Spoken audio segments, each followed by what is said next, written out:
Wow, went to move my window and it closed. That scared me. All We're right. going to have club announcements before we start up. Yeah, in a couple minutes. Steve, I see you're rubbing it in now with the KH6. I'm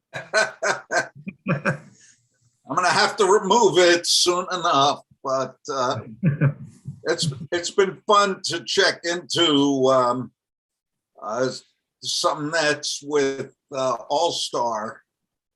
With that, it provides for some different conversations. When I was in college, we had a club member that was from the Canal Zone. He had a KZ5 call, which was Canal Zone for the time. We put it on the January VHF contest out of Massachusetts with a long pause before we said portable W1.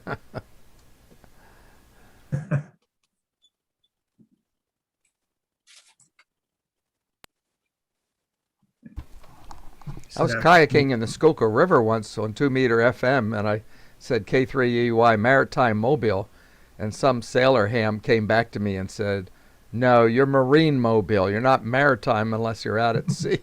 I said, "Oh, okay, all right. Marine Mobile on the Schuylkill River." Yeah, I always call myself Kayak Mobile when I'm doing that. that's fun. Real DX. Great ground play. Yep.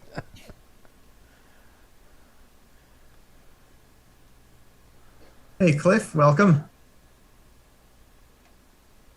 How are you? Good, good.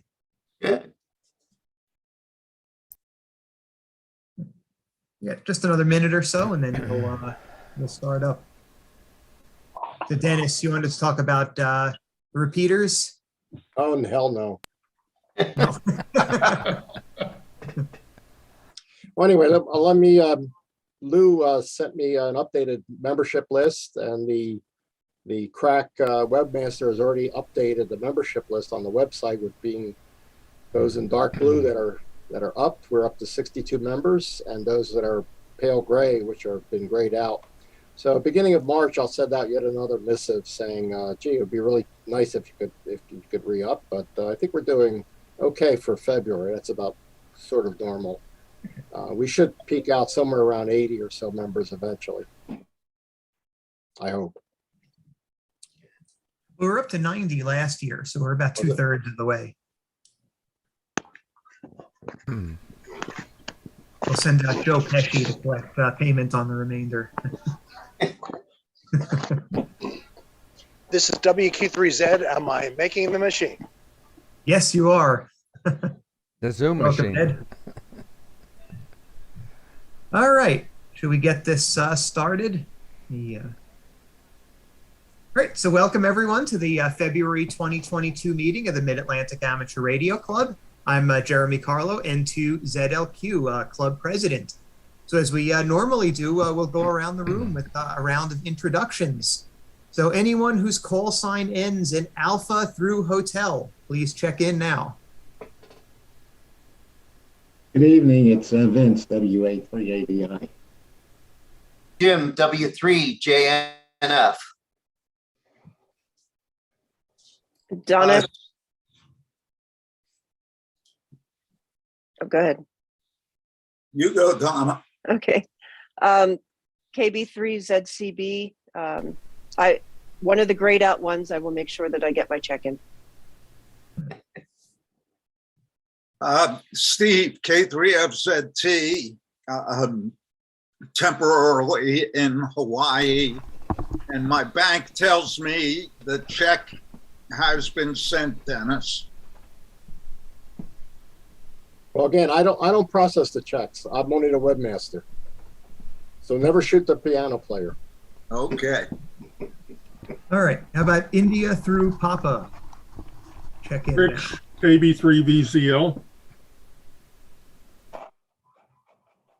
Yeah, this is Ron, KC3ACL. KC3PGT. These guys can't listen. Brian, AA3BK. Again, 3 PEG. And anyone who hasn't checked in yet. Dennis, K3DS. Herb, K3YR. Bob, N3JIZ. All right, I think we got everyone. I think we have a few new faces here, so welcome to everyone who's new. Hopefully we'll see you again at a meeting in the near future. All right, so to head down our list, our treasurer, Lou, was unable to be here tonight, but he did send me a report. He said we have 17,874 in the bank with all bills paid. We're up to 62 members for 2022. So we were up to 90 last year, so about 2/3 are paid up, and we'll be sending Joe Pesci to collect the remainder at some point. But we're doing pretty good for February. All right.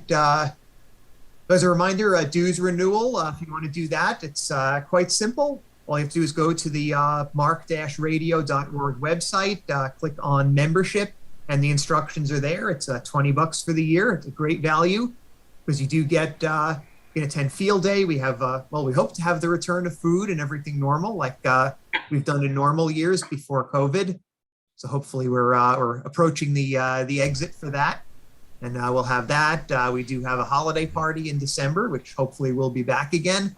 And also as a perk of membership, we do pay for one license exam session. That's a $15 value per year. So if you're looking to upgrade your license, we can do that if you are a paid up MARC member. All right, so let's go on to committee reports. Let's start at the top of the lineup. Technical services, Dennis. Yes, hi, everybody. Besides being the webmaster, I'm also the technical committee looking for additional people who would like to help is one way of putting it. Okay, well, as soon as you get back, Steve, we'll work on that for sure. There has been a cascade of problems. I don't like problems. I like to spend money on hardware so that things run forever and never have a problem. So let's see, how did it go? Well, it started with 145.13 in December and suddenly went dead. And we discovered that it suddenly went dead because the power, the outlet socket we were plugged into was shut off. So I temporarily plugged it into a red socket. And if you know what that means in a hospital, it means emergency power. And then my next visit to Paoli, I'm going to try to stop to see the facilities manager and at least explain that we really don't want to be on emergency power, but it would be nice if we could, because obviously they're very cognizant of how much power they're going to have if they really have to fire up the motor generator set.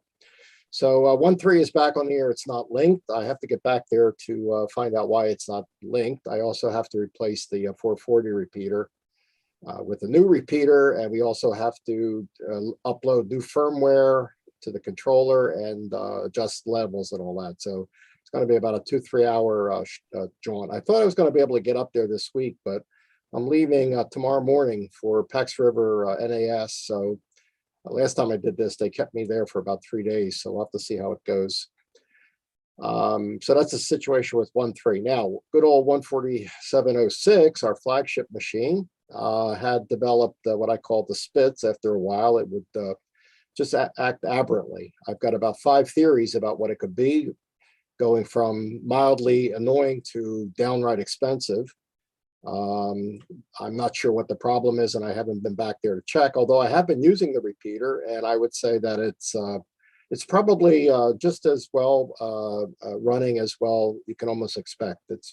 I've only heard it spit a couple of times, but you can actually have a Q cell. I would almost recommend that we might want to go back to 06 for the weekly meetings. That would give me some more input.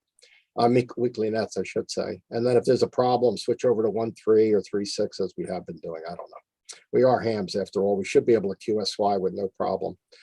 So that'll be next up. Even before we get back to Darby, Darby has going to get a new repeater on 147.36, and then hopefully upgrade the whole system there. But it works a lot better up in the machine room if you go up in the summertime, because it's nice and air conditioned on that 10th floor. So that's the situation with the technical committee, except that we have 3 SCOM 7330 controllers. I invite you to go look at SCOM controllers.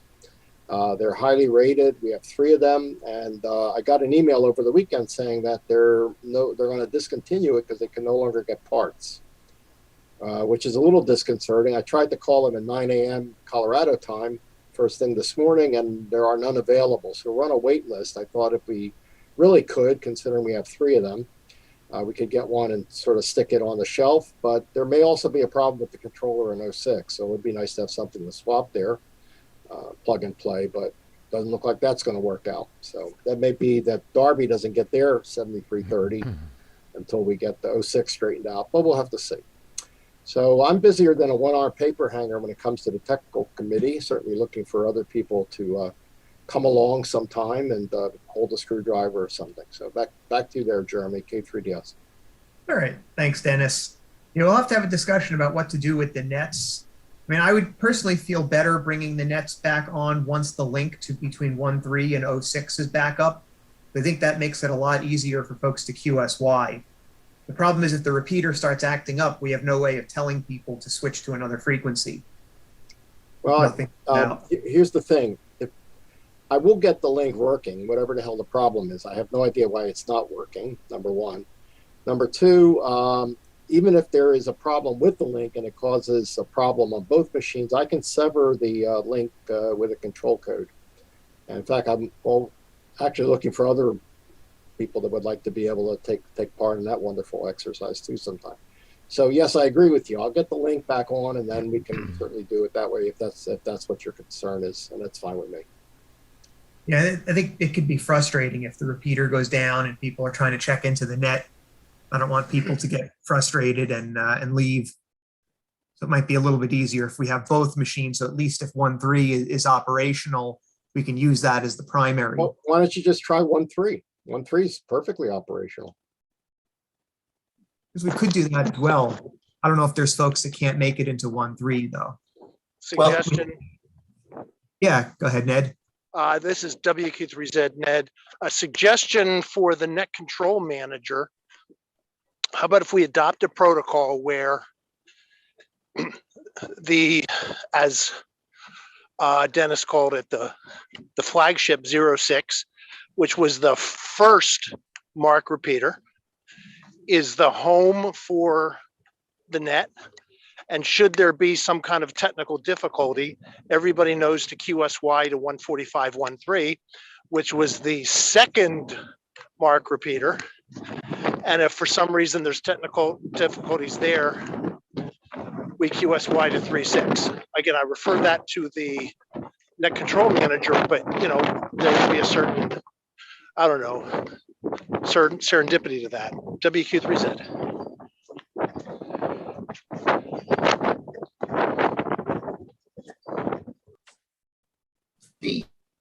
I just want to make a comment, Jeremy. I'm getting some frustration that the people in the north and west cannot hit the 3.6 repeater. So I'd lean toward Dennis's suggestion, but that's just me.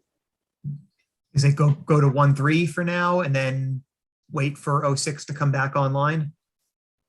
Either that or just go to 06 and see if it's working and then do what Ned said, then go to 1.3 and then the 3.6. I mean, the problem with having a list of frequencies is not everybody knows to switch at the same time. And Right. If the machines aren't linked, we have one net control that can only listen on one at a time. Okay. Well, WQ3Z again. Yes. Yeah.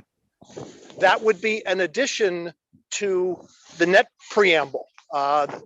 In Montgomery County Races, until fairly recently, the preamble included, and in the event of repeater failure, all stations will listen on 146.835 simplex and await instructions or relay of instructions from net control. So what we would say here is, in the event of repeater failure, QSY 145.13, and if that doesn't work, 140.736. Again, just add it to the preamble, make it part of the routine, and as Dennis said, we should be frequency agile.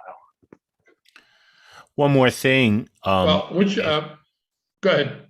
Yeah, no, I was going to say one more thing is that Dennis and I have had a number of QSOs on the 06 machine over the last week or two, and the problem has not been happening. Now, sure, fate being what it is, the minute we move the net back, it will start up again. But I mean, Jeremy, one of your early theories was that it was somehow weather related. Maybe you were right, because it certainly hasn't been happening in a while. We needed some nice cold days so we can test it. People are using it for digital operations right now. Okay. On the digital net? Yeah. Okay. Well, whatever you guys decide, I will give detailed instructions in my morning email. So.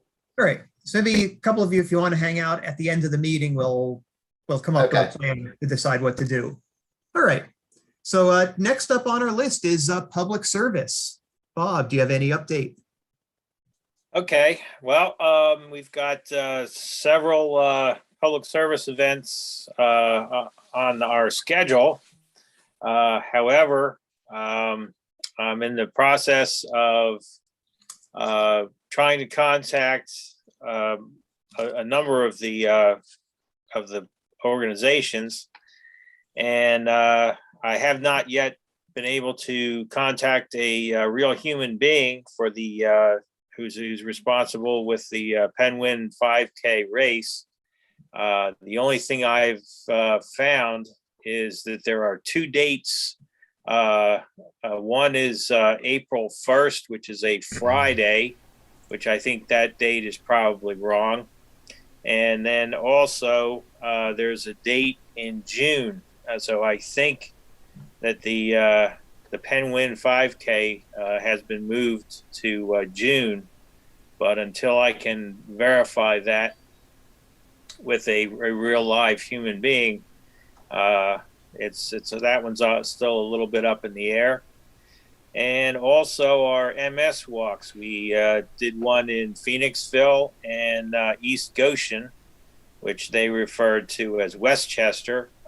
And on their website, they no longer list the Phoenixville or East Goshen event. They do list the event that takes place over in Ridley Creek State Park. They call that media. And so I did speak to someone from the MS Society, the national headquarters today. I'm going to try to get in touch with someone from Philadelphia. They explained that if the events were not on the website, they could have been combined with another event, such as the one in media. They really didn't have any real solid information, unfortunately. But I will continue to track this down, and if that's the case, if they have been combined, I would like to suggest possibly that we could assist the Marple Newtown Club. They do the one in Ridley Creek State Park, and possibly we could assist them. Just to have an event with the MS Society there. And as for the our French Creek triathlon, the date for that is May the 21st. That's a Saturday, May 21st. And I have not also been able to get in touch with a live human being for this event yet either. But this event, I'm also going to try out this year to reach out to the Berks County Aries group. And it's very possible that they may wish to take this event over, which is what I'm kind of hoping for. I think they would do a much better job of it than we can because of the distance. It's a fairly substantial drive early in the morning, and that would be much closer to most of their members, I think. But at the moment, it's still on our radar. So May 21st for that, and hopefully we'll get more details as time progresses. And as soon as I get anything solid for any of these events, of course, we will announce it on the nets and begin taking signups at that time. And of course, the Radnor Parade is Radnor Memorial Day Parade is Monday, May the 30th, and I've already attended the first organizational meeting for that event, for the Radnor Parade Committee meeting, and so we're on board for that one. So that's kind of how the public service events stack up right at the moment. So hopefully we'll be able to get some of this information filled in as quickly as possible. So that's about all we have here. Good boy. Great. Thanks, Bob. Yes, as the information gets firmed up, send it to me and or Dennis, and we'll get it on the website, and we'll get some announcements out to the club to let folks know. All right. So while I've got you on the hot seat, anything for Hamfest? As far as Hamfest is concerned, our date of I still consider our date of August 13th. We had to move the Hamfest into August. August 13th is our tentative date. I'm still waiting for the contract to be sent to me, and then I can fill it out and send it back. But that's tentatively what we're looking for. As soon as I get the contract and get it sent back in and everything, then we're going to have to come up with redo the Hamfest flyer, of course, so we can start getting flyers out there. So Has Kimberton confirmed the date yet? Or at least tentatively confirmed? Tentatively, yes, but like I say, I'm waiting for the contract, and once that's signed, then I think that locks it in. So that's she said that she'd send the contract by the end of February, so I'm kind of expecting to see it somewhere near the 1st of March, hopefully. I'll send it out on the 31st of February. When I last did the Hamfest, things took a while, but I understand there's new leadership there now, so they may be a little more on top of things. All right, so thanks, Bob. That's good news moving forward for the year. How about Field Day? Jim, did you have anything to report? Well, I was hoping Lou was here just to confirm, but as far as I know, we're locked into the fire company. The only question we'll have, are we going to have the scouts this year? Because we'll have to book the meeting room. So that's we're definitely planning on that. Yeah, I mean, as long as no new Omega variants or anything come out, which will preclude it, we're definitely planning to. So we're pretty well locked into that. So that's in June. So yeah, that we don't really start with the scout session. We don't really start planning for that until like late April or May to actually put out the announcement. Otherwise, it'll book up in a week, which has usually been our experience. All right. How about Dick? You want to talk about VE testing? Sure. Our next VE test session is Saturday, May the 7th at the Lower Providence Township building. And again, assuming no new variants coming out on the COVID front, we should be able to pull this one off. All right. Dick, do you need additional VEs? I just got myself accredited. Well, good. Send me your information, and I'll add you to our list of VEs that I notify. Perfect. Thank you. You're welcome. Herb, did you want to say Jeremy? I think that's pretty good. So we'll plan on the session at the Hamfest. I guess then it's a question of whether we want to do the regular August VE session, because that's like the week before the Hamfest.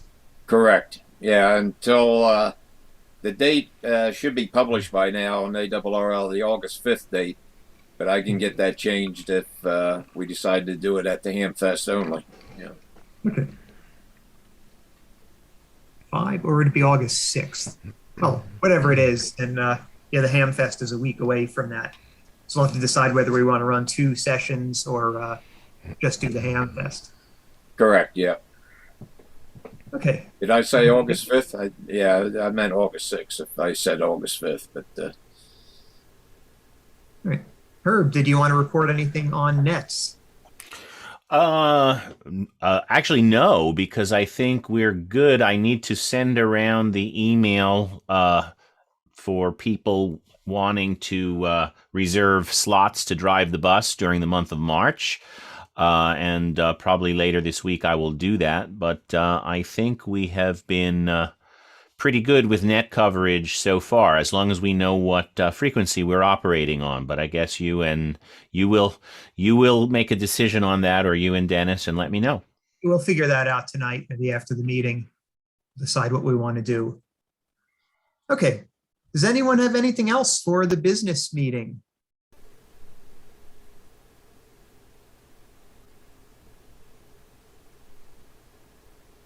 All right. So I want to talk about meetings. So I reached out to Paoli Hospital to find out about the availability of the meeting room. They said they're not opening it up just yet, but they said to check back at the end of March. So now I guess we have some thinking to do. So as of right now, the Paoli meeting room is still unavailable. We're hoping that maybe by April or May it will be available. So what are your feelings about returning to in-person meetings? Sort of the time at which we would do that. And if Paoli is unavailable, would there be interest in an alternative site? Well, I'm very interested in in-person meetings, although it is very nice not to have to drive anywhere. But the Marple Newtown, I don't know if they left or got kicked out of the library, but that may be available. Maybe it just didn't fit their schedule. The library. I think the issue with the library was they were having problems with it being double booked and not being available on nights that they needed it. Okay. So I think that may have been the issue. Okay. Well, they won't guarantee a night, and they'll, at this point, keeping it to 15 people or less. Oh, well, that's not going to work. And they won't guarantee a booking for more than 1 month at a time.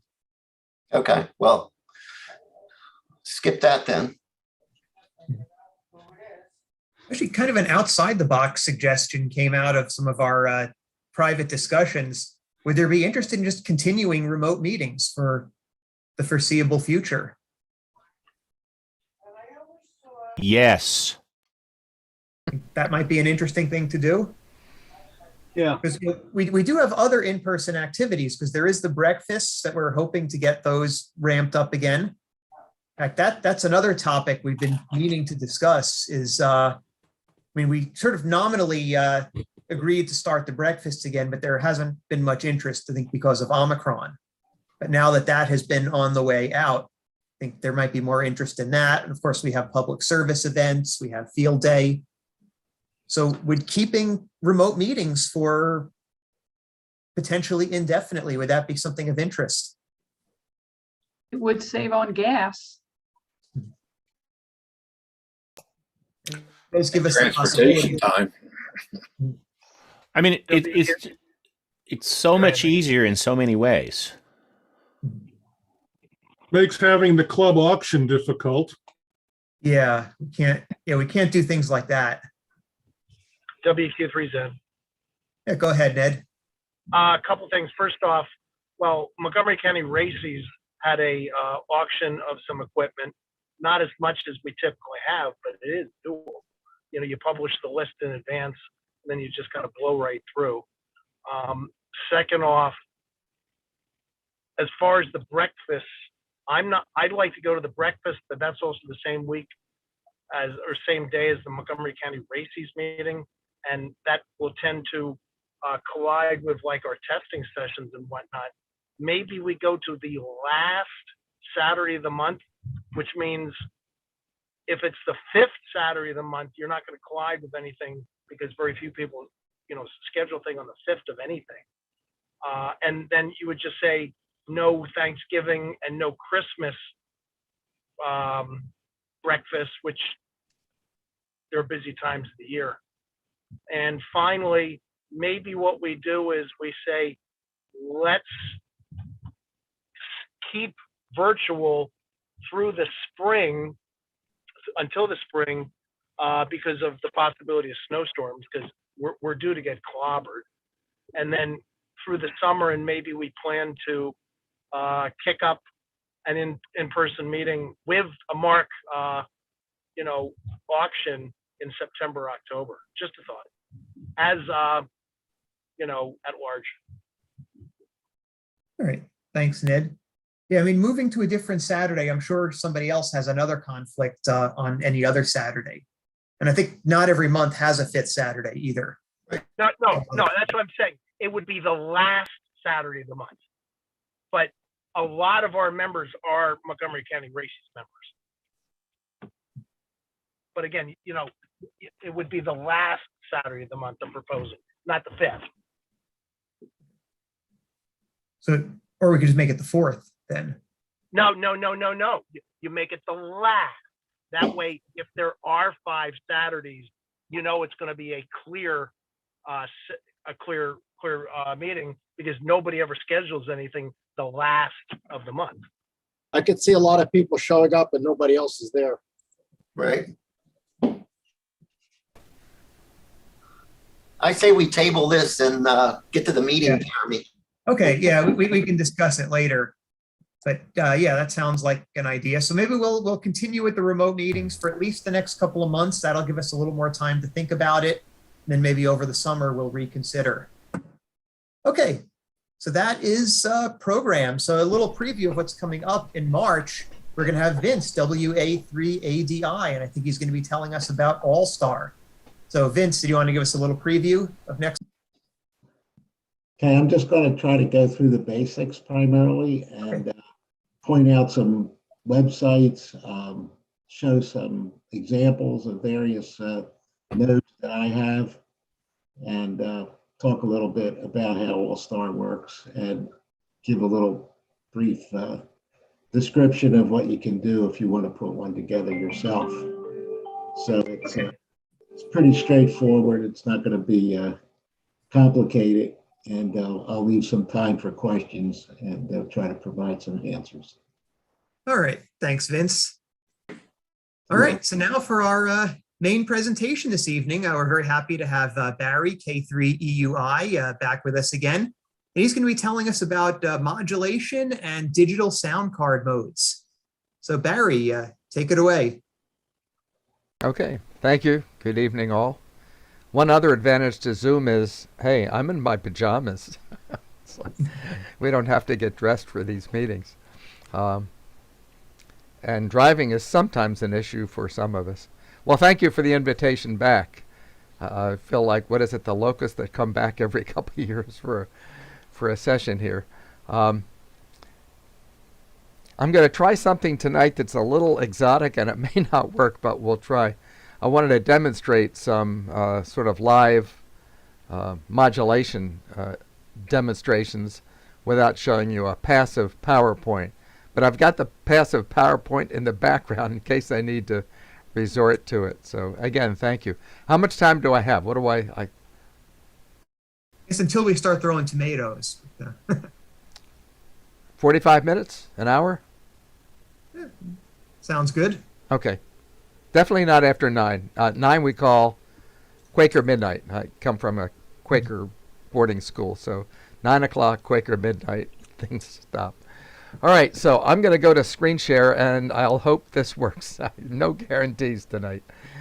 It's worse than last night, Herb. All right, so I'll start out with this. So I'm on screen share, but you're not seeing anything yet, so let me bring up an old favorite program called FL Digi.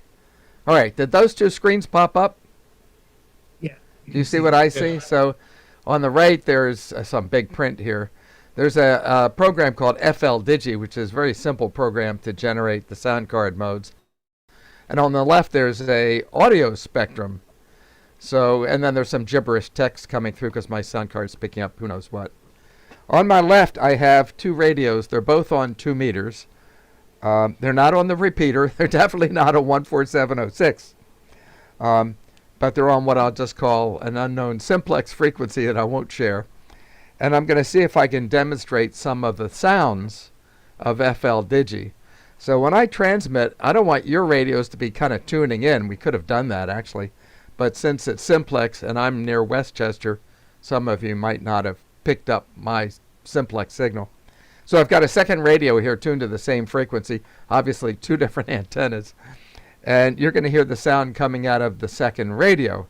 And it's the second radio, the receiving radio, connected to this FL Digi. So FL Digi is going to attempt to try a couple of different sounds. I'm going to start out with a really, really simple digital mode, and you all will know what this is, and I hope it will work. Who knows, though?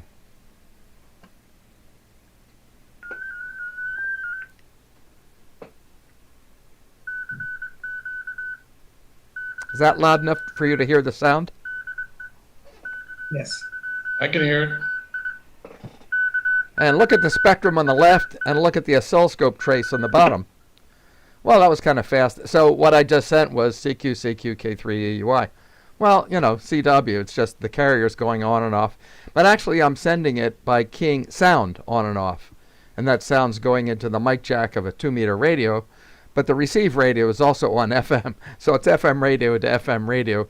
And I'm keying the audio at, well, that's an easy way to make a, modulation. So the way we picture it is the carrier is going on and it's going off. So it's a AM kind of a signal. There's another thing we could do. Instead of turning a carrier on and off, why don't we try this?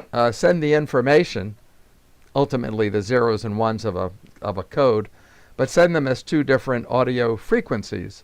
Instead of da, da, it, did it, on and off, we're going to now vary the frequency, if this works.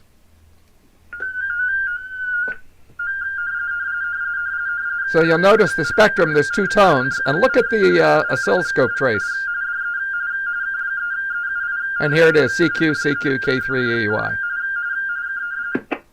Okay, not very exotic, and if you've ever listened to the HF bands, especially on a contest weekend, that was what mode? Radio teletype, RIDI. All right, so how does that work? So basically, I'm starting out with a sound card, and I'm generating 2 sounds anywhere in the waterfall I want. I picked around 1500 hertz. That's kind of a high annoying pitch. I could do the same at a lower pitch, and it'll send the same information, but it just won't be so bothersome.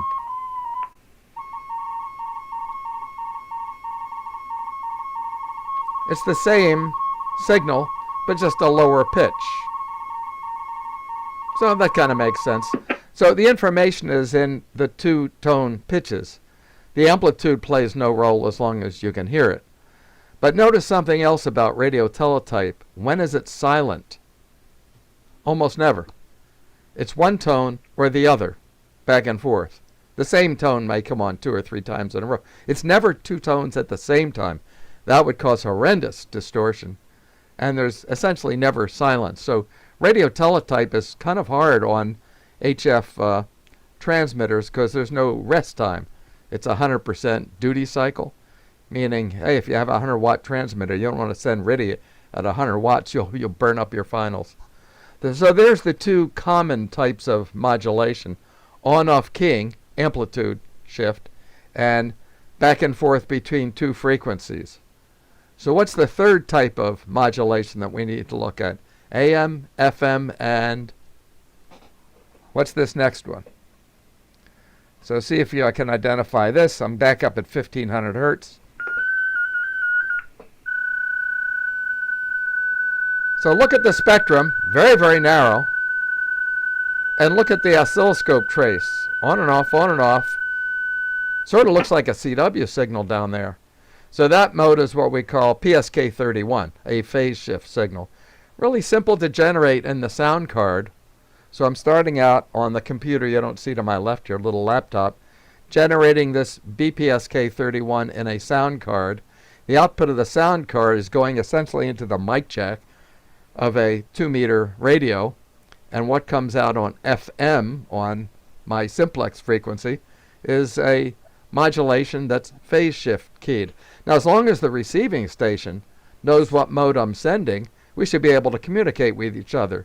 The fact that the radios are on FM, that doesn't make any difference. It's sound to sound. The FM part of the radio is just so we can send some electromagnetic energy from place A to place B. Does that make sense? I could have equally done this on AM. I actually could have done it on upper sideband or lower sideband. I just chose FM because this radio, I don't have to fiddle with the dial if I set it for AM. Okay so far? Yep. So let me try a more exotic mode. Instead of 2 tones, what if I try this signal? Let me slow it down so you can hear it a little better.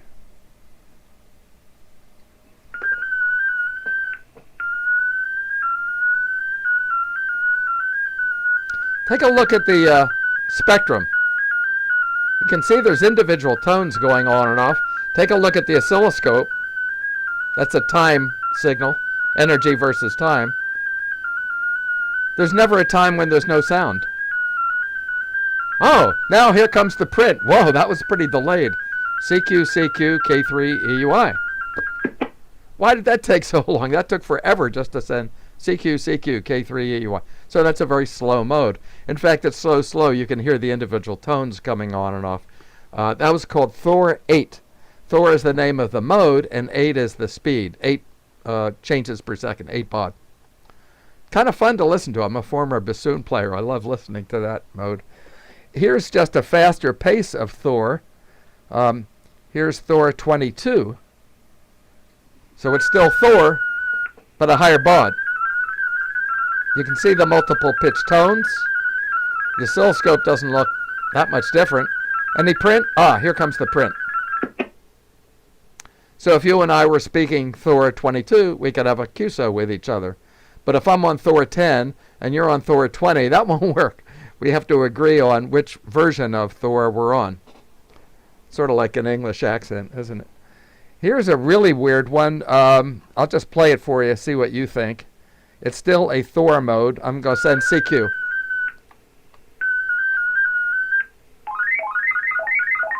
Whoa!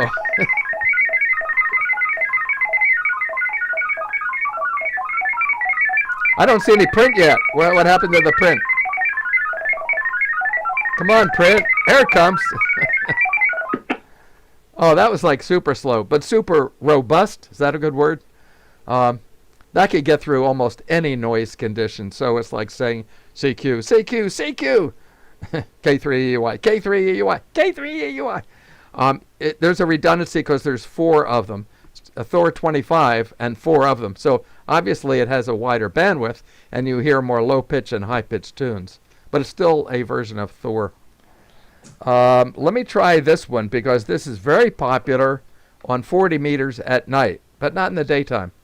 I hear the Ohio and Michigan, Tennessee nets use this on 40 meters. It's sort of, for a non-musician, sounds like Thor, but if you listen carefully, you'll hear it's not Thor.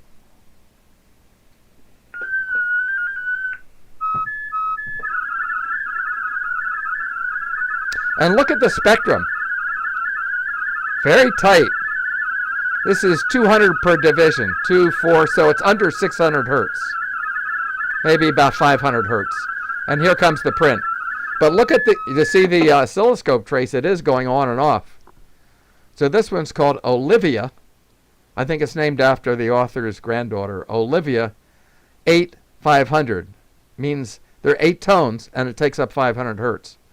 But it's actually a higher baud rate. It's like 64 baud or something. Very, very slow. It's the equivalent of about 30 words a minute. Well, you know, that's almost like CW speed. Very, very robust. It's got a lot of what's called 4-error correction.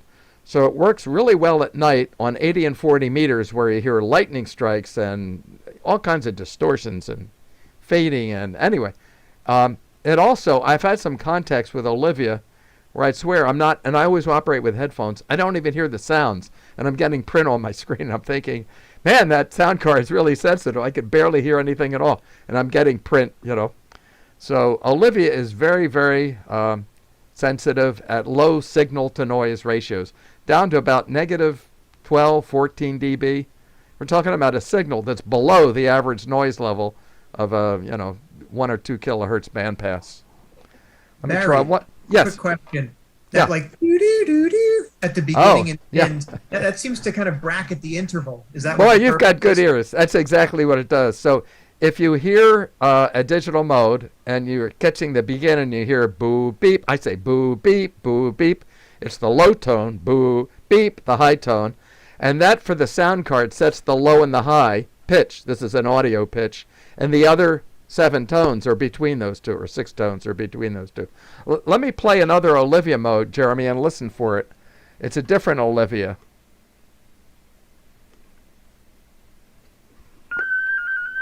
Here it comes.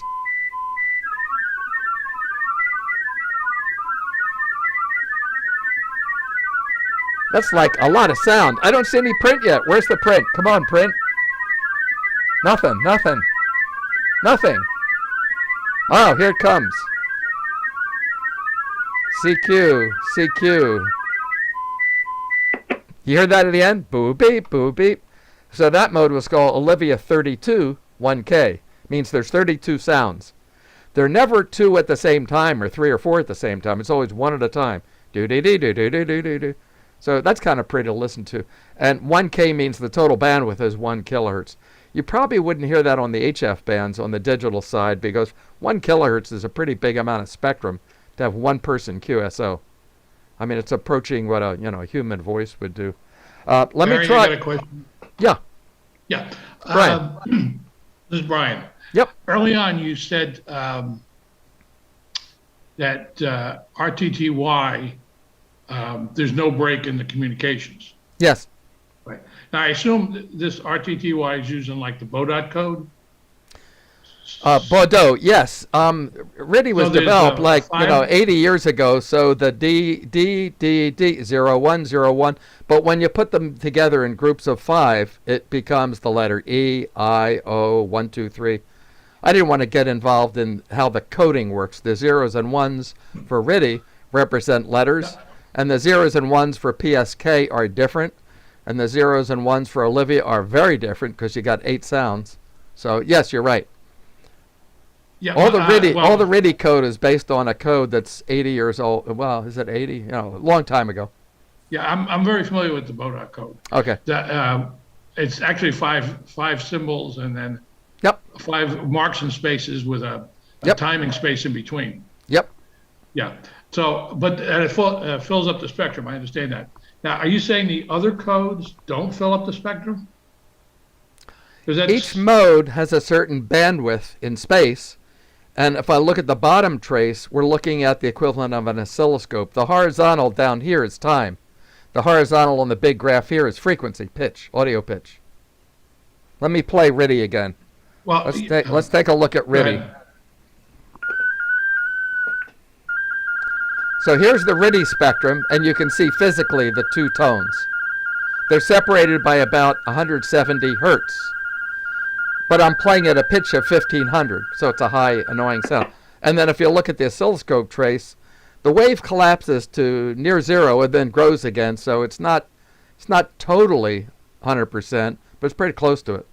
So there's no rest time. It's not like CW that goes on and off, on and off. Was that your question?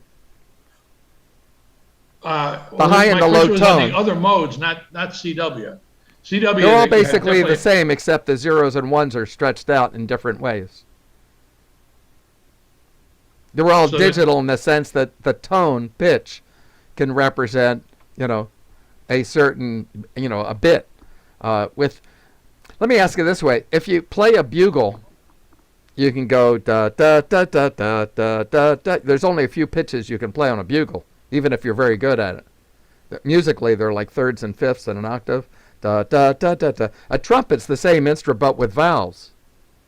So playing a trumpet, if you put the vowels in the right order, you can play all 12 notes of a chromatic scale, all the notes on a piano. So in, let's say, 1 second, if you're playing notes on a trumpet, you can put in more characters. So the actual symbol rate at which you're sending information goes up if the number of tones is going up. A 32-tone Olivia can send a whole lot of information, even if the baud rate were the same as 2-tone RTTY. RTTY is just on or off, right? It's one tone or the other, 0, 1, 1, 0, 0, 1. Right. And Was that your question? Well, I was just concerned RTTY is with- hardly used anymore because it's so inefficient in time and space, in everything, except if there's a RTTY contest, then everyone gets on RTTY. I was just curious about these other modes. The I thought The characters are I embedded didn't think in there were the any pitch. gaps in the in the signal. I thought the data was packed so that it was In continuous flow of time, information. yes, but in pitch, no. Again, let me play a slow Thor, a really slow Thor, so you can see each individual tone. Here's Thor 4. It's Thor, but there's only 4 tones. So RTTY has 2 tones, Thor has 4. If you look at the oscilloscope, the trace never goes to 0. And if you look at the scope here, the audio frequency, always one tone or the other is on. It's never off. And you see it's very narrow. It's also very slow. I'm sending CQ and there's no print yet. Come on, print, let's go. I'm waiting. There's still nothing. Where is the print? We'll see it in a moment. So hardly anyone would use this mode. I still don't see print. Here it comes, finally. CQ. It took that long to say CQ. All right, I'm going to stop that. Stop. Okay. All right, so I wanted to start out with you seeing hearing sounds and seeing 2 things. The bottom trace on the big screen is looking at a time signal, like an oscilloscope. It's the sound vertically and just time horizontally. Oh, there, it's CQ, K3, EY. The left graph is the audio spectrum, so we're looking at the amplitude, essentially the energy or dB vertically, and the horizontal is frequency. You probably can't read these, but the frequency is centered at 1500 right here. Let me just send a tune. Here's a 1500 tune signal. There you go. So there's just a single pure pitch. I mean, for us it looks like an RF carrier, except it's an audio tone. Nothing else. Well, I'll tell you what, let me try this. I wasn't planning on this. Let me pick up a microphone and just talk and see what my voice spectrum looks like. Oh, I can't do that. Wait a minute. I'm going to get feedback. All right. I guess I can't do that because everywhere there's speakers, you're going to get feedback here. All right, let me stop that. So, are there any questions on what I just showed? All these digital modes are different sounds.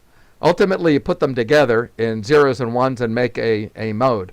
Thor, Olivia, PSK, even FT8. FT8's a great mode. It's just it's not in the Thor, in the FL Digi realm of modes. Can I close this? Yes? Yeah, sure. Okay. All right. So now let me bring up a actual. This is going to be a little tricky. Now here's an RF spectrum analyzer. So I'm not looking at just the sound. I'm looking at the RF. And oh, you can see here I'm on 145/700. I didn't want to tell you that. You'd probably listen for me. So what happens if I set this spectrum analyzer up to look, give or take, about 10 or 12 kilohertz of RF spectrum, centered at about 145/700, and I just key up a microphone, but I don't talk into the microphone. And you can see it's like 50/9. So the spectrum analyzer, the antenna is a little rubber ducky 2 feet away, and the transmitter has an antenna outdoors. So I'm getting too much RF in the shack here. Hello. Anyway. What I'd like to do, though, is see, again, the radio's on FM, and the spectrum analyzer here is set for narrowband FM. Let's play a single tone, like a tune signal, but on an FM radio. It's like, wait a minute. I remember when I passed all these tests, I had to identify some basic things like what is upper sideband, what's lower sideband, what's an AM signal look like. And I pretty much understood all that even when I was a kid. FM, if I send a single pure pitch, like whistling into the microphone, single pure pitch into an FM radio, let's say into the mic jack, what would the spectrum look like? We know what a carrier will look like with no modulation, right? Just a spike. Does everyone agree to that? An RF carrier, some people call it a dead carrier, it's just a single spike of RF at 145/700. Well, let's try sending a tune signal, which for me is going to be a 1500 hertz sine wave. And I'm going to generate that with a little program FLDigi. Let's try something. And I'm going to turn the sound all the way down.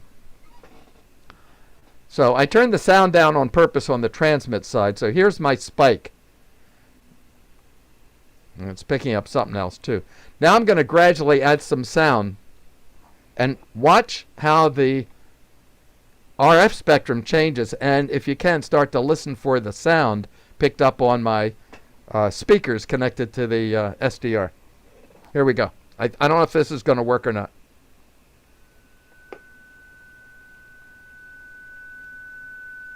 All right, let me stop there. That worked better than I thought.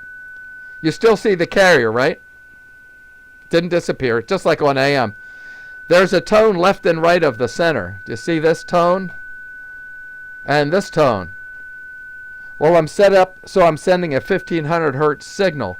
Where's this radio frequency? Oh, it looks like it's 1.5 kilohertz above the carrier. Well, I'm sending a 1.5 kilohertz audio pitch. But here's another. So this looks just like an AM signal, doesn't it? There's a 1.5 kilohertz radio signal left and right of the carrier. It looks like AM modulation. But watch, I'm going to turn up the audio a little more and watch what happens.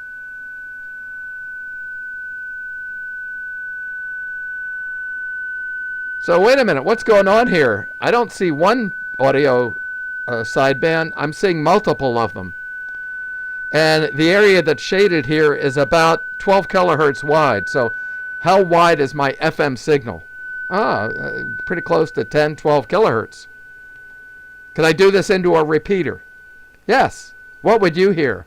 Same thing you're hearing out of the speakers right now. Watch what happens if I keep making it louder. Watch the center here. This is the carrier, and these are called sidebands. Watch the carrier. I'm going to put the little cursor where the carrier is right now. Watch when I turn up the audio what happens.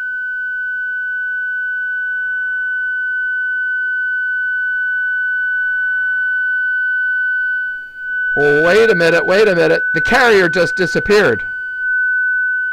I'm still a 145/700. If you guys put your radios on that, you'd hear this sound. But there's no carrier. Can anyone explain that? I'm on FM. I'm frequency modulating 145/700 with a 1500 hertz sine wave. It's just loud enough so the carrier disappears. Let me make it even louder. Oh, the carrier just came back. Wait, how did I do that? And it's distorting a lot. I can hear a buzzy sound. Sounds awful in my headphones. I'm going to turn the audio down. Down, down, down, down. Whoop, I just missed it. The carrier is disappearing. And as I turn the audio down, the carrier is coming back. It still sounds the same. In fact, it sounds a little better here, a little less distortion. Let me keep turning it down.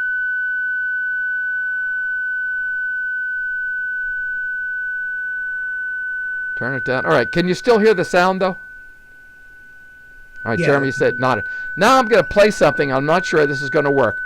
What's coming into the FM radio, it's actually an old ICOM 706, is a 1.5 kilohertz sine wave. But it's generating multiple sidebands. We just hear one tone.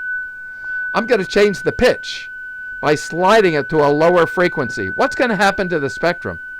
Can anyone make a prediction? So Jeremy is collapsing in his hand. So I'm going to make the frequency. Now, I'm not changing the RF frequency. The VFO, the radio, is still 145/700. Oh, I have to stop the tune. If I leave the tune going, a little message pops up. It says, "Wake up, operator. You're still doing a tune." I guess that's the author's humor. All right, so let's do it again, and I'm going to lower the pitch gradually. If I do this, I'm going to watch the spectrum myself. Watch what happens to the spectrum when I lower the pitch, the audio pitch. Do you see what's happening?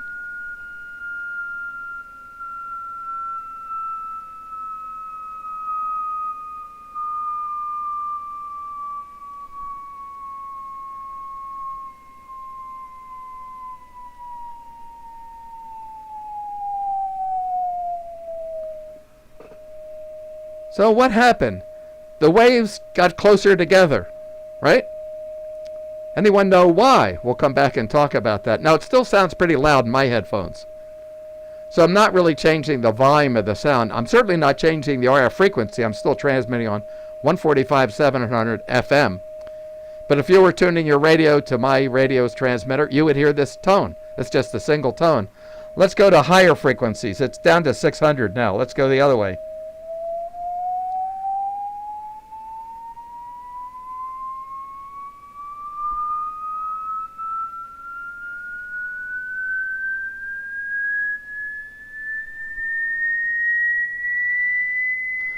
All right, now we're at about 2,000 hertz.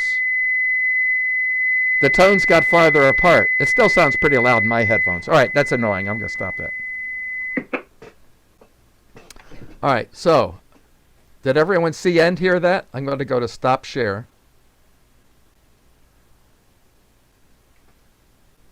So the SDR worked better than I thought it might. It worked. Okay, why?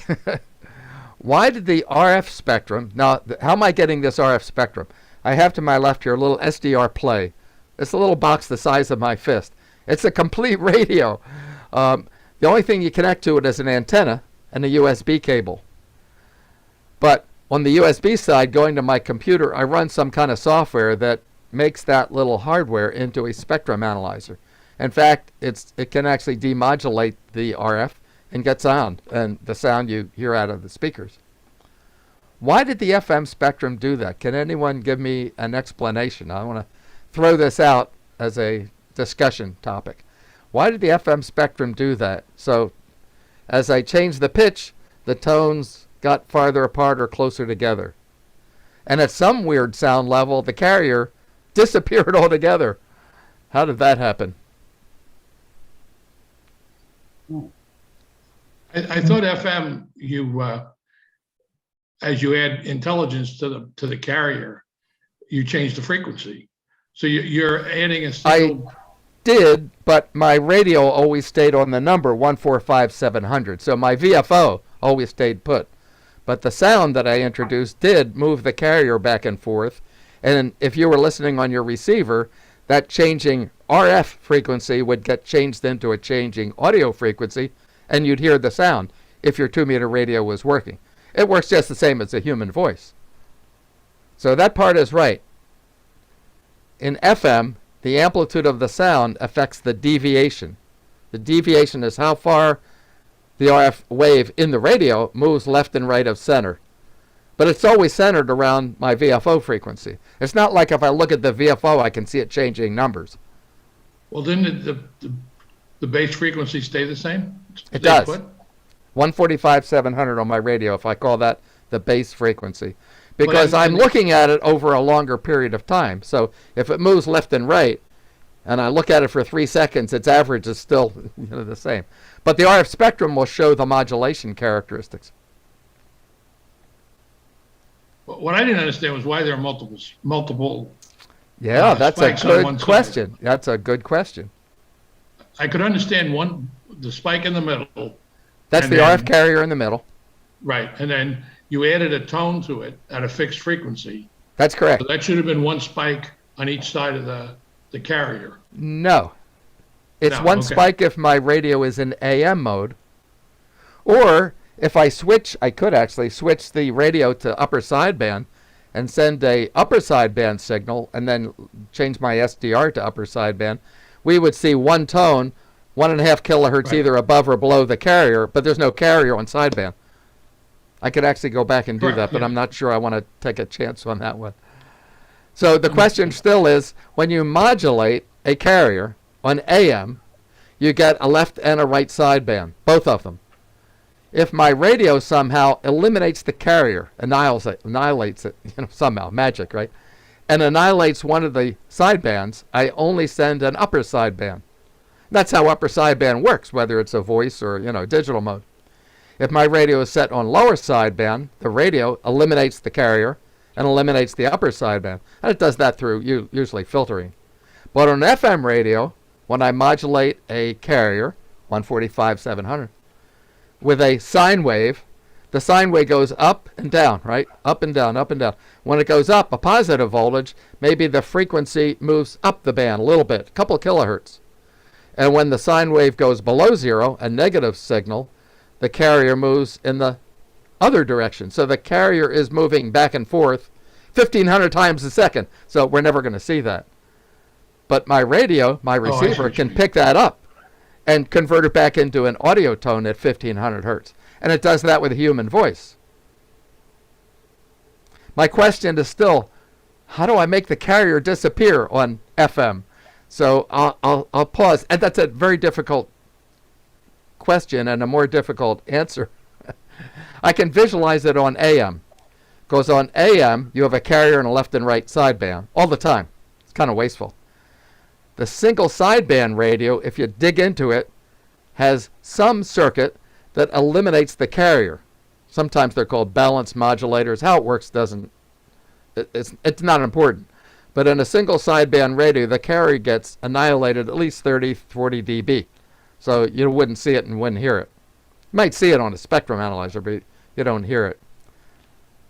What happens on FM? So a bunch of years ago, I was reading an article in QST, and it began, and I thought, oh, this is kind of interesting. And it said, AM was one of the earliest ways to modulate a signal. On an AM, your voice goes through a microphone, an audio amplifier. The output of one of these audio amplifiers changes some property of the RF wave. The typical way you can change the grid voltage on a vacuum tube changes the amplification.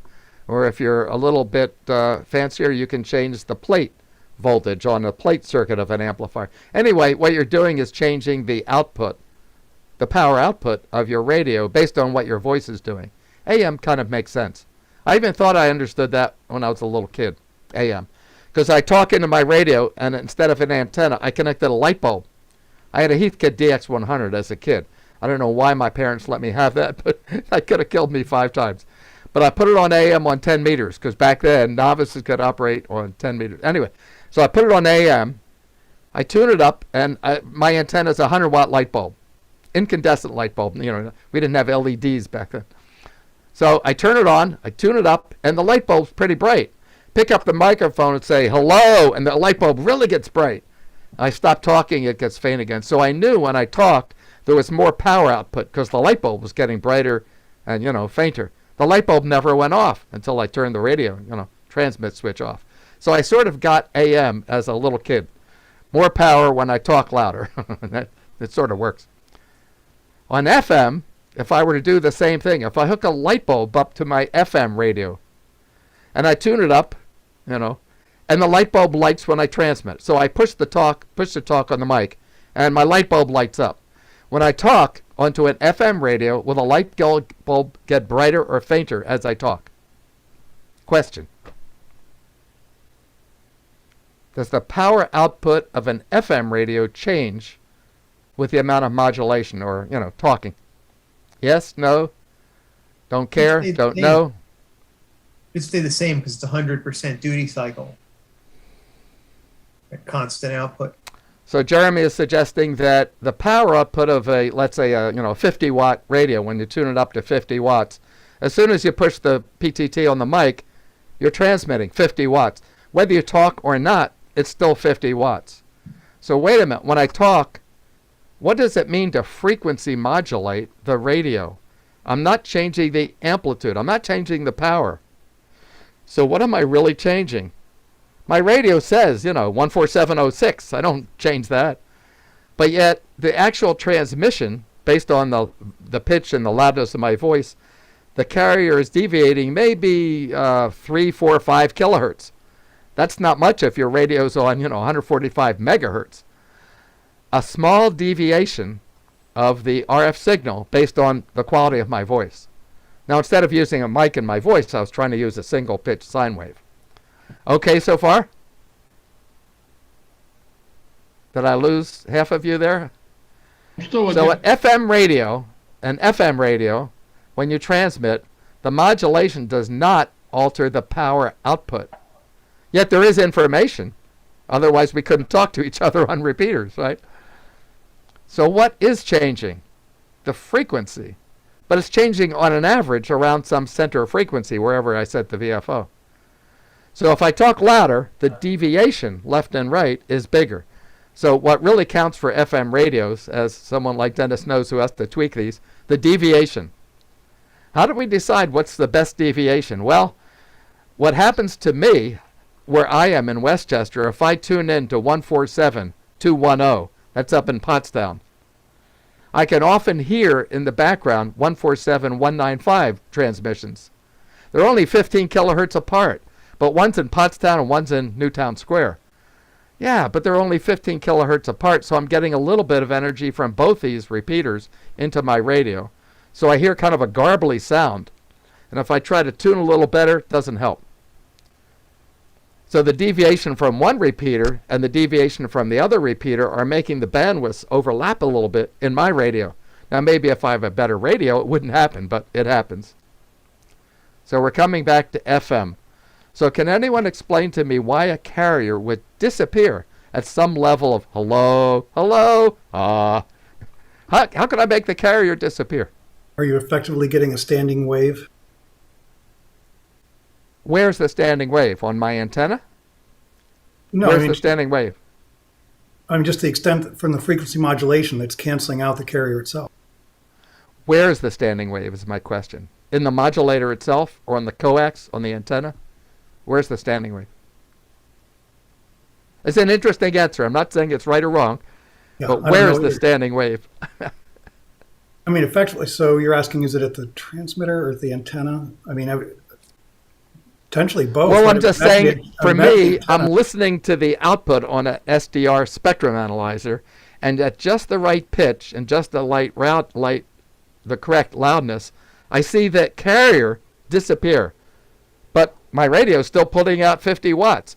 But there's no carrier. It's like, how does that happen? That's my question. So you're suggesting that has something to do with standing waves. That's your answer. I'll accept that.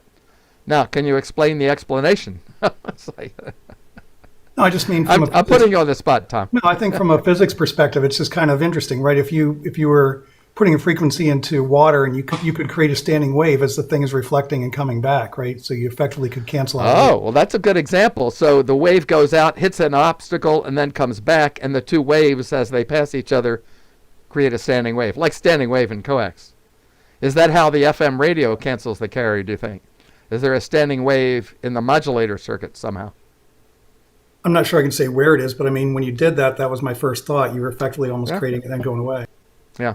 So let me come back. There was a QST article, and it talked about AM and gave some graphs, and it kind of explained in very simple third-grade language how AM radio works.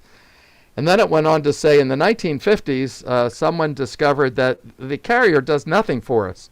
Can we eliminate the carrier and just send the two sidebands? And the answer is, yeah, if you can figure out a way to eliminate the carrier on AM. But then someone said, well, wait a minute, the lower sideband and the upper sideband are redundant. They're like this. It's the same information. Why send both of them? We can, but if we can eliminate one of the sidebands, call it the unwanted sideband, then all of our voice would go out as just a single sideband signal on the upper sideband or on the lower sideband. Can our radios pick that up and turn it back into a legible sound? Yes, but that was very tricky in the 50s. Yes, that's how single sideband radios work. Then the article went on to say, this clever inventor took a look at the FM radios. FM radio, when you talk, the deviation of the carrier back and forth is what encodes the modulation. Now, it's called frequency modulation for a reason, right? Because the modulation is altering the frequency of the RF wave, but very quickly. He said, here's a way, and he drew the circuit. Here's a way we can eliminate the carrier in FM. Therefore, our FM radios will be much, much more efficient. And he drew a little circuit, explained it, and I read it, and I read it, and I thought, that's really clever, but it doesn't make sense. And I went back and I read the whole article again. I said, I looked at that circuit, and I'm not sure I can understand RF circuits. I'm not a RF engineer, but I know some pretty basic physics.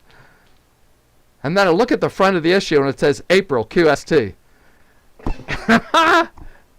This was a time when, a couple years ago, the April issue of QST often had, but not every year, some wacko article that was just way out in left field and made no sense. And I looked at it, and yes, that was an article that got me. And I wrote to some friends, and I said, did you read that article? That can't happen. You can't eliminate the carrier in an FM signal, because then there's no carrier to modulate. That doesn't make sense. And they said, oh, yeah, we read that, and we didn't understand it. Can you explain it? I said, no, I can't explain it, but it can't be true. But when I looked and it said April, so I wrote to the QST editor, this is Steve Ford back then. He was a pretty good friend. And I said, was this for real? If so, you got me, because I read it, and I had to reread it 2 or 3 times to realize this is impossible. You can't eliminate the carrier on an FM radio. You can on an AM radio, because the information is embedded in the amplitudes on AM, but the frequency is embedded in the frequencies. And if you eliminate the carrier, you eliminate everything. Anyway, it was April QST. So, but in your case, you're not, when you quote eliminate that center spike, you're not eliminating the carrier. Yes, I did. Yes, I did. Yes, I did. Let me finish. Yes. The signal that's modulating the carrier just happens to have a signature that doesn't include that particular frequency. No, that's a really interesting answer, but I'll just say that's not quite true the way you explained it, because I can eliminate the carrier at any pitch I want if I adjust the amplitude correctly. So there's another concept, and I've been reading about this for the last 2 months, and it's tough to understand this. I know I can say the words, but it's tough to understand. There's something called modulation index. Modulation index. You only hear that expression with FM radios.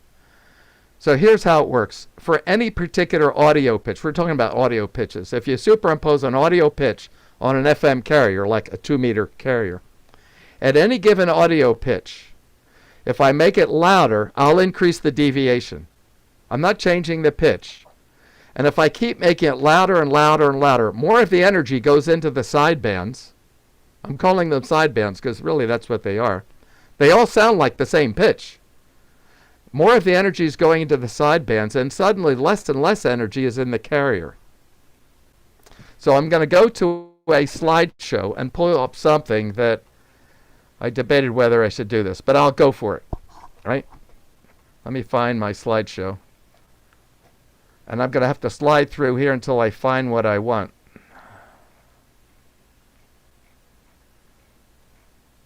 This is everything I know about everything, but I'm looking for just one slide here. Yeah, here it is.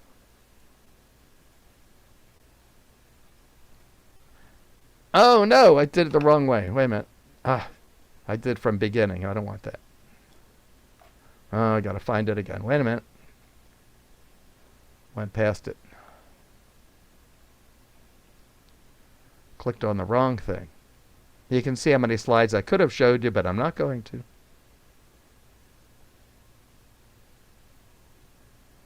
Oh, where is it? Where is it? Does it go into 3-digit slides? Here, let me find it. Now I have to say show this side. Slideshow from current slide. Here we go. Okay. Now, if you read any ARL handbook, you'll see this.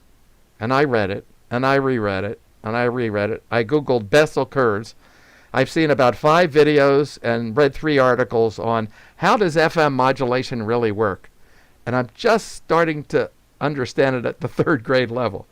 But here's what happens. I can't say why, or for sure. I've asked the 2 or 3 smartest radio guys I know, and they couldn't tell me why. What we're going to plot here is intensity, like RF intensity. And this curve is the carrier. If my modulation index, think of that as how loud I'm yelling into the mic. If it's 0, there's no modulation. All the energy is in the carrier. Well, I can do that. I'll take my microphone, energize the PTT, so I'm sending, but don't talk. All the energy is in the carrier, right? There is a carrier for sure. I mean, if you tuned into my signal, you'd see my signal. It's just you won't hear me speaking. As I add more modulation, the modulation index goes up. So this up here at about 10 would be symphonic music. I mean, something really loud. Lots of sounds. A modulation index of 1 would be me whistling softly into the microphone. Here's the first sideband, J1. So J is the sideband. At no audio, there's no sideband. Well, that's kind of obvious. And if you increase the sound level, it goes up to a maximum, but then it starts to come down. You're thinking, why? I talk louder, and this sideband goes down, and the second sideband comes up.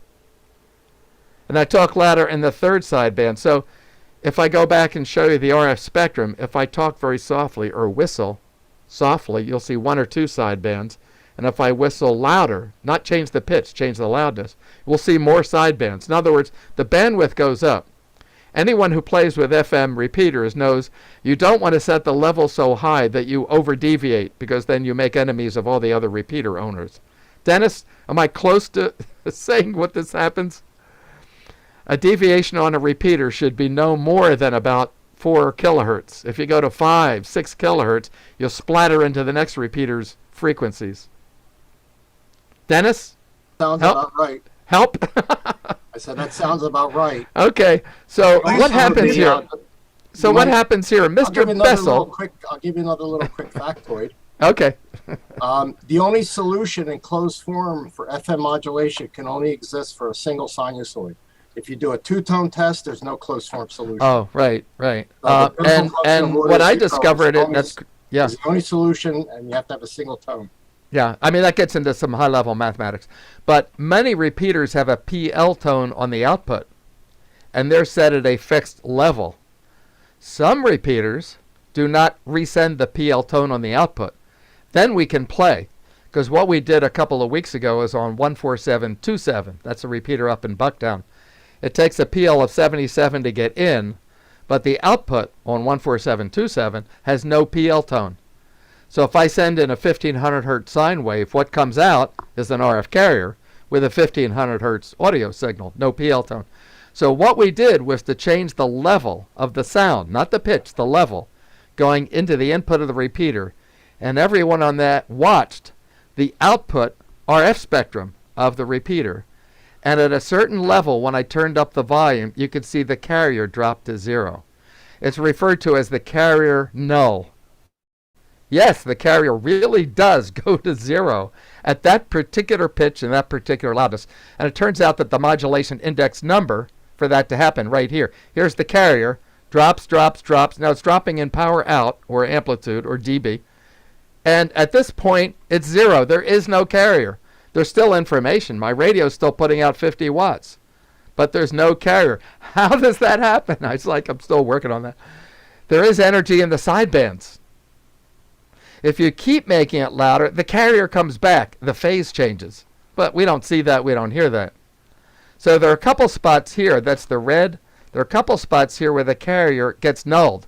Again, here at 5.6. But there's no way we could do that on a repeater because the deviation would be so large we'd splatter into other repeaters. Bessel curves. Who was this guy, Bessel? He lived in the 1800s.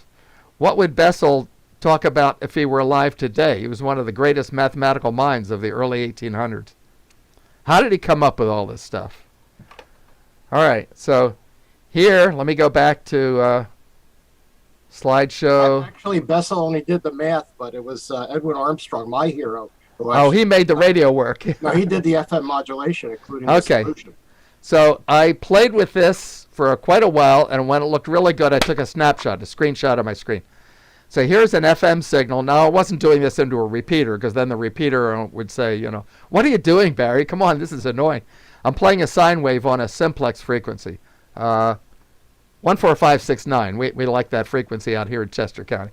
Anyway, What I'm picking up is an SDR receiver hooked up as a spectrum analyzer. So this is where the RF carrier used to be, and it's down 5, 10, 15, 20, 25, 30, 35 dB. It's down as much as a single sideband radio would annihilate the carrier. There is no carrier in this signal. But if you tune your radio to 145, 690, and turn up the volume on a standard FM radio or an HT, you'd hear a single tone out of the speaker. There is energy here, but there's no carrier. Explain. So why do each of the sidebands there have some structure to them? Is there something in addition to the 1 kilohertz, or is that just an artifact? That's because I'm using pretty cheap equipment here and not a real clean single sine wave. But yeah, they're pretty sharp up here, right? And I can tell you're used to looking at spectrum. So there's a little garbage here, more garbage, but these are 5, 10, 15, 20, 25, 30, 35 dB down. We're starting to get some junk. All right, so this particular spectrum analyzer can look down. It has a dynamic range of, like 80 dB. We wouldn't hear this. If you listened carefully to my signal on simplex, it would sound like me whistling. Yeah. Yeah, I didn't realize it's a log scale. So yeah, you get a lot of little crap. Oh yeah, over here it's an S meter, so that's a log scale. So each of these bars is 5 dB. And S8, S9, that's about 6 dB. So this is kind of fascinating, isn't it? I mean, you don't need to know this to pass exams. How can the carrier disappear on FM, but the carrier can't disappear on AM? That's a good question, I think. I mean, nerd that I am. That's an interesting question. So let me go back to AM. What I'm trying to visualize here is the actual Fourier transform is a single thing going. You got it. You got it. Really fast, and what you're seeing is the time average of that. Right, that's what's being reported on the screen because it's going back and forth so fast that you can't actually see it. So Jeremy gets an A+, but I knew he would. Yes, that's the best explanation I've heard. A spectrum analyzer has to look at a signal for some period of time and then do the FFT that kind of figure out what's where. So maybe it listens for a half a second and I get a picture. So here's the spectrum if the modulation is 0.2, meaning soft sine wave. A carrier and 2 little bits of a sound, or hardly anything. That's like a soft whistle. Beta is 0.5, a little louder sine wave. These are all single pitch, 1 kilohertz sine wave. It's actually made on a computer simulation with a 30 hertz. But anyway, as the sound gets louder, left to right, sound gets louder, sound gets louder. The sound's getting so loud that, look, the carrier's starting to disappear. And at a really loud sound, this would be horrendous on an FM repeater, we're getting all kinds of sidebands.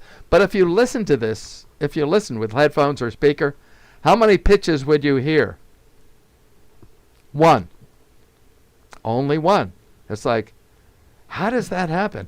On FM, 1 single pure pitch modulates a carrier, but comes out as multiple sidebands on FM, but not on AM.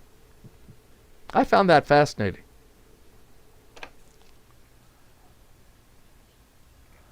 So if I looked at an AM modulation, do I have that here? I took some of AM, but I may not have that.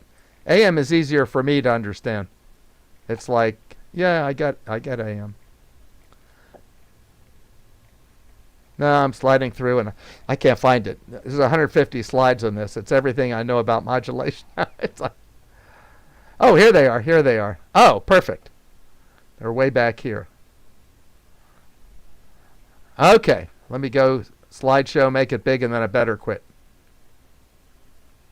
So, what does the RF spectrum look like for an AM signal modulated by a 1 kilohertz pure sine wave audio tone? What would the spectrum look like? If you listen to it on an AM radio, you would hear 1 tone, 1 kilohertz. So I got the spectrum. Here's my spectrum of a 1 kilohertz audio sine wave going into in this case, an AM radio at 145.69. I switched my radio to AM, not FM.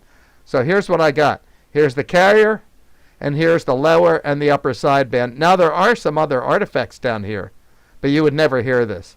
This is 5, 10, 15, 20, 25, 30, 35, 37 dB fainter. You would still just hear one pure tone. I realize on the spectrum analyzer, I see there's a more detail there, but you wouldn't hear that. That's an AM signal. I get that. What if I switch my radio to upper sideband? Now what would the spectrum look like? Oh, here's my carrier. Well, except there's no carrier. How did that happen? Well, my upper sideband radio annihilated the carrier, magically in some circuit. Here's the upper sideband. The lower sideband is here. I still see it, but it's suppressed 40 dB. That means it's not there. 40 dB, that's 10,000 times, right? So an upper sideband whistle is just a single pure pitch. If you tune it in just correctly with an upper sideband receiver, if you adjust the VFO dial just right, you'd hear a single tone, 1 kilohertz. Okay, I get it. I see. That's upper sideband. What about lower sideband? Well, it's just the other. Here's the carrier, the blue line or whatever color that is. Here's the lower sideband. What happened to the upper sideband? I don't know. Oh, here it is. But again, it's annihilated by 30, 40 dB. So I think I get AM, lower sideband, and upper sideband. Of course, CW is the easiest, carrier or no carrier. What I'm struggling to get with, and here, like if you use your voice, I can picture that. Your voice has an audio signal that goes plus, minus. So the carrier gets modulated, and the envelope of this, that's why it's called AM, amplitude modulated. The AM amplitude is the same as the audio signal. So this is real easy to demodulate, get the sound back out. A cheap AM radio, I can make one with 10 parts. I can't make a cheap FM receiver with 10 parts. So I'm going to stop share. It's approaching Quaker midnight, and I had like 100 slides that I could show you, but I thought, no, I want to tease you a little bit by showing you what I see in my RF spectrum and see if it makes any sense. FM modulation is not an easy thing to understand, my opinion. So why does the carrier look like it's canceled? I think Jeremy's answers is the best I've heard. The sidebands have phase. And what if the sideband phase is such that they're mixing with, but it's not quite like a standing wave, but they're mixing with, in the modulator, the carrier and the audio is mixing, and for a moment there, on average, the sideband, the carrier nulls out. Now, my question to the smartest guy I know, he's Tektronix engineer. I'm not going to give his name or his call, but I've known him for about 10 years. I said, if I could get a spectrum, right, an RF spectrum, but narrow the time down, more technically, as Jeremy mentioned, do the FFT, change from, a time sequence to a frequency sequence.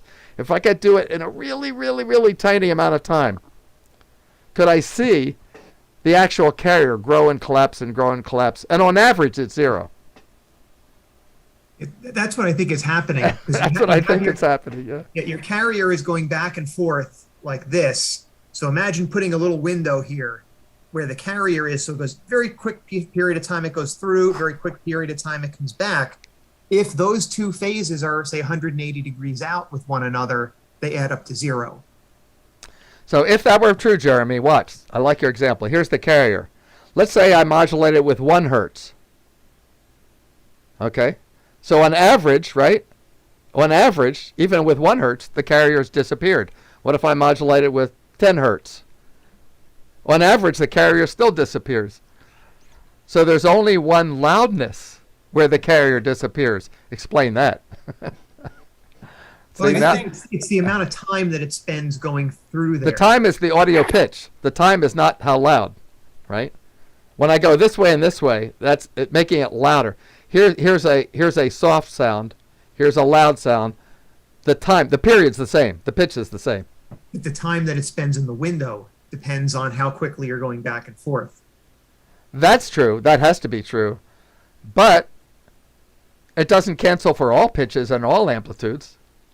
Right? No, only for the right ones, where essentially you sort of deliver a certain amount of amplitude when you pass through the window, and then you deliver a certain amount again when you pass through, if those add up destructively. Maybe a better example is when you're trying to film a propeller that's moving. Because you're filming at a certain rate, it makes the propeller appear to be standing still. And to Jeremy's example, if I speed up that rate that it's capturing, it's just going to make the propeller look like it's standing in a different position. It doesn't mean that it goes away. I like that explanation. Now, make the propeller disappear, not stand still. It just comes off. See, this is an ongoing discussion. I love that example of the propeller because, in the old movies, the wagon wheels, went backwards. But that's precisely what happens when you're looking at the propeller, because you're looking at it. If you're not photographing it, you're not seeing the blades at all. It's an illusion, but you're not seeing the propeller at all, or you're not seeing the spokes of the wagon wheel. It looks as if they're transparent. If the signal is, if the message we're sending is purely single tone, ideally, there should be one amplitude where there's no carrier at all. But in fact, the signal you are sending is not purely a single tone. That's why you can still hear it. So okay, can I make my voice, if I talk in a microphone and go, hello, blah, blah, can I make the carrier disappear with my voice? No. Yes, so it must be a single tone to start with. So the example you show is a single tone, and you you change the amplitude and therefore change the modulation index, and then there's a root for the Bessel function. Then for the zeroth expansion is 0, but ideally, in real life, there's no pure single tone, and that's why you can always hear that a high-pitched noise, but is because you cannot create delta function in real life. That's just why. See, I think there's a mathematical answer if you start talking about Bessel curves and integrals and FFTs, and that's the way engineers look at it. Or you can look at it like the propeller. You try to come up with an analog that makes sense, or coax standing waves. Whatever we're using as an analogy. But for some reason, at some pitch and at some loudness at that pitch, I can, on a spectrum analyzer, make that carrier go essentially to null. Yes, so what you're doing is essentially finding a root for the J0 beta. You are changing beta there and then trying to find the root of the Bessel function. Can you say that to a third grader? So the beta is the modulation index, right? So you change by changing the amplitude, you change the modulation index. Therefore, you eventually find a root somehow. That's where the J0 beta goes to 0 in your graph. Everything you said is true. Now explain the explanation as if I'm a third grader. Don't talk about exponentials and J0s and FFTs and integrals. How did the carrier disappear? Well, you have to do the expansion in Bessel functions. So there's no simple third grader explanation for why the carrier disappears. If you actually do the modulation in time domain, you can find that your message can be single tone message. Message can be written in the sum of product of a Bessel function and a cosine, and a cosine is two symmetrical delta function in the frequency domain. And you're giving me a correct explanation, but you're speaking mathematically way up here. Can you bring it down to an explanation without? Well, if you want to understand it, you must do a Fourier transform. There's no other way to understand it. I don't think thinking it in time domain is the right way to do it. You must think in frequency domain in this case. So let me rephrase my question. You think, a pretty good explanation of why my carrier disappears at a specific modulation index. That's a yes or no. What's the question again? Sorry. Do you have a pretty good understanding in the way you're thinking right now of why the carrier disappears at a specific modulation index? Because... You don't have to explain it again. I'm just saying, is that a yes or is that a no? What's the question again? Sorry. Do you understand it? I think I have a pretty good understanding. Yeah. Okay. So Barry, can I go back to a question you asked me earlier? So where is this Yeah. happening? Is it happening at the transmitter and In the is this modulator. and is this a byproduct of? Is this something that can be? It doesn't sound like it's something that works. It's just the physics of how it's all designed, right? There's no Yes. way to. Yes, that's true. Does it happen also in a phase modulation circuit? We're talking about FM and phase modulations. In a phase modulator, the deviation is proportional to the amplitude, but the amplitude's proportional also to the frequency. So higher pitched sounds have a bigger deviation as well as louder sounds. So it's even more complicated in a phase modulated circuit. Some of the old radios back in the 50s, 60s were phase modulated. We called them FM radios, but they were actually phase modulation. And that's a different technique, but it ends up being very similar. It doesn't matter if your receiver is FM or phase modulation. What comes out of the speaker you would still understand. But the technique of how the deviation works is very different. On FM radios today, you often see what are called pre-emphasis circuits on transmit and de-emphasis circuits on receive. And I had about 10 slides to show what all that means. But in my older radio, an ICOM 746 Pro, if I put it on 2 meters FM, like, repeater, but no one's on the repeater frequency, a blank noise, and I turn up the radio's volume, I unsquelch it, and I listen to headphones, I can hear some pretty nasty, noise. It's annoying to listen to, very annoying. And, people who design radios have known that for years. So the folks who design an FM receiver put in the receive the receive part of the circuit a de-emphasis, meaning reduction in the sound amplitude as you go up in pitch. High-pitched sounds are lower in volume. You don't hear the hissy noise as much. But then if you're listening to a human voice, it would sound awful. You'd lose the treble part of the voice. So knowing you want to de-emphasize the receive circuit to keep the noise down, you better emphasize the transmit voice, meaning transmitters have a 6 dB increase. Higher pitch gets more amplitude. But on receive, the reverse. So the two mirror effects cancel out, and a human voice sounds like a human voice. It's sort of almost the way Dolby works on noise reduction. Just to say that if I could listen to my radio's discriminator output, or for some of the radios that have a 9600 baud pin output, like for high-speed packet and stuff, if I could put my headphones on the 9600 pin and listen to that, it's really horrendously awful, very, very high-pitched, loud sounds. No one would like to listen to that, in a speaker or in a headphone. So FM radio designers always put in this de-emphasis for the typical sound we get in speakers and headphones. So what's that got to do with anything? That completely changes the modulation structure. Now you have to design a radio transmitter and receiver so a human voice at one end sounds like a human voice at the other end, not like, Donald Duck or hello up here or hello down there. So the receiving end and the transmitting have to be complementary, but that greatly affects these digital modes where we're transmitting sounds that are other than a human voice. That's sound level under the hood advanced level 2. No Bessel function. I better stop. I did unshare, yeah. So this is a fun topic to research because the technology allows me for about $100 to get an SDR play, which with the right software presents a superb spectrum analyzer.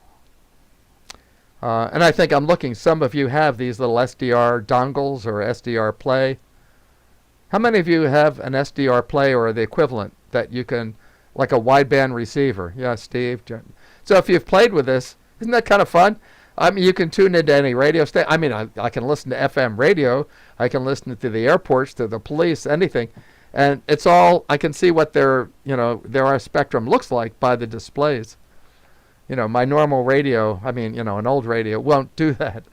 I better stop talking. It's 4 minutes to Quaker midnight. So Barry. Yes, Steve. Just a quick comment here. Yes.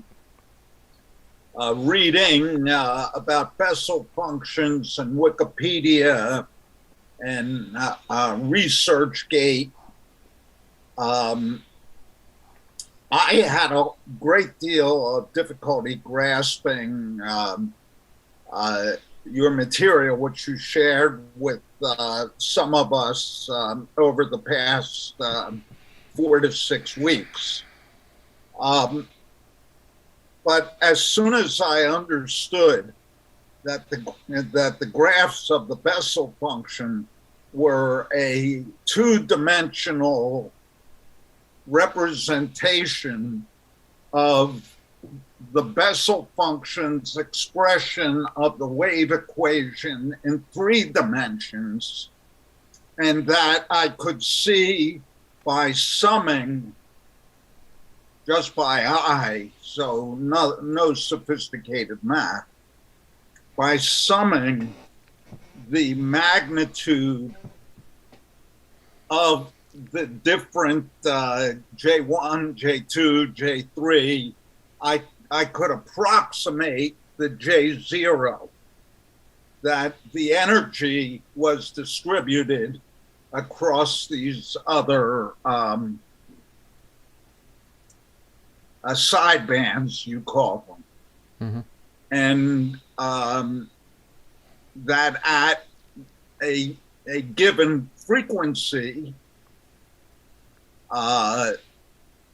those harmonics would together constitute the energy of the original wave that was being modulated. That's my grasping at a second grade level what's going on here. Okay. It's very true that on an FM radio, if you talk louder and you look at the spectrum gets wider. That's obvious. Louder sounds, at any pitch, louder sounds take up more RF space, more kilohertz. And if you're on a repeater and you do that, and another repeater is 15 kilohertz away, the two repeaters can start to interfere with each other. And that's what I sense happens to me, where I can hear 14721, Pottstown, and 147.195. It's only 15 kilohertz, right? You know, to my east at Newtown Square. I can hear both repeaters at the same time. That's annoying. The repeaters shouldn't be talking to each other. It seems like the problem is on your end, the receive bandwidth is too wide. Correct. So if you narrow that down, because the On repeaters my should be FM constant. radios, there's no dial I can turn to narrow it down. Now on the SDR I can. Yeah. But you know, you show me the FM radio that has a deviation reduction or a bandwidth reduction.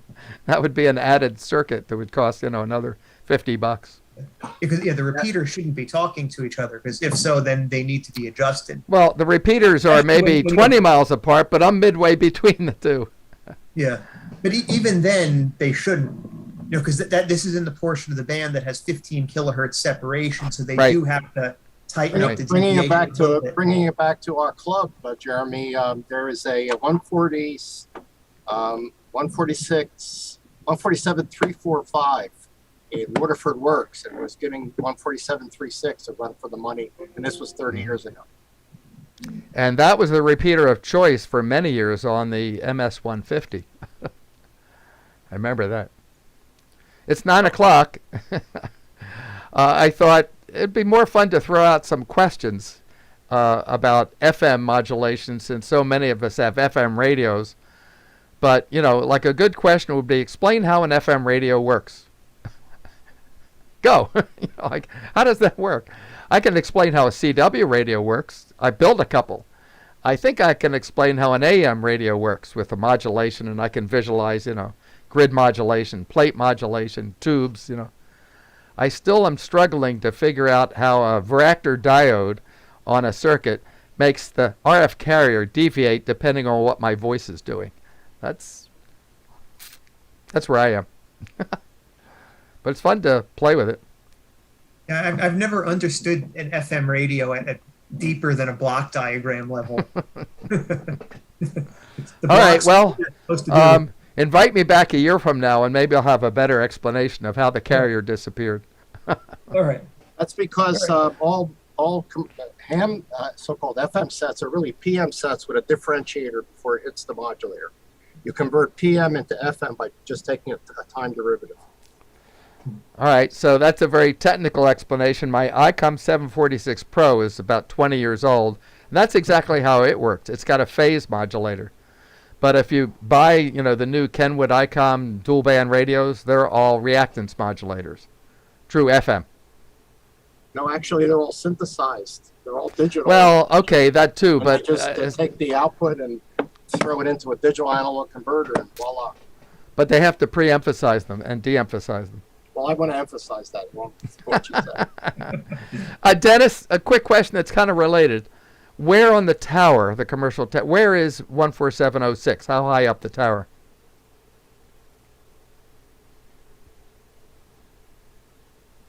Let me do this now. 245 feet. It's about 15 feet higher than 195, but it's on a different leg. Okay. So what if the two antennas were getting close to each other? Would that be a problem? They're vertical antennas, so they have very little interaction when you're vertical. Okay. But it's also the tower itself, the triangular tower shapes the pattern.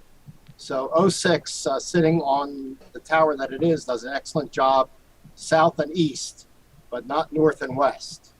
So right. 195 is on that part of the triangular tower. They do north and west, but that's okay because 145.13 has a cardioid antenna by choice, and it does north and west. So that's our fill-in.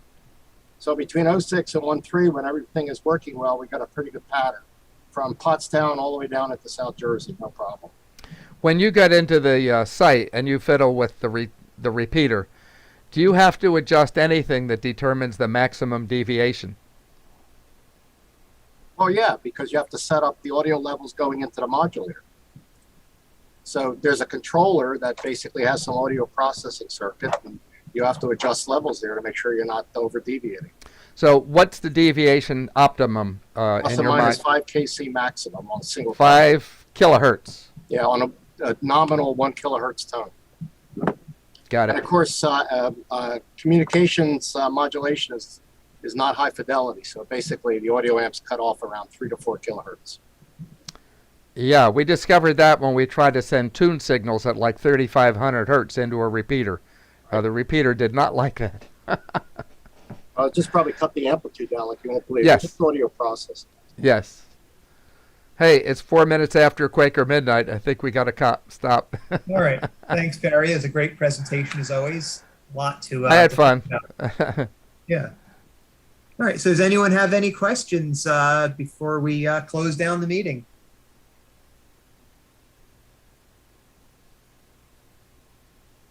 All right. So I will declare the meeting adjourned. We will convene again in 1 month, same place. So thank you everyone for joining us. We'll have a little discussion after the close of this about the nets. So we will say goodnight to our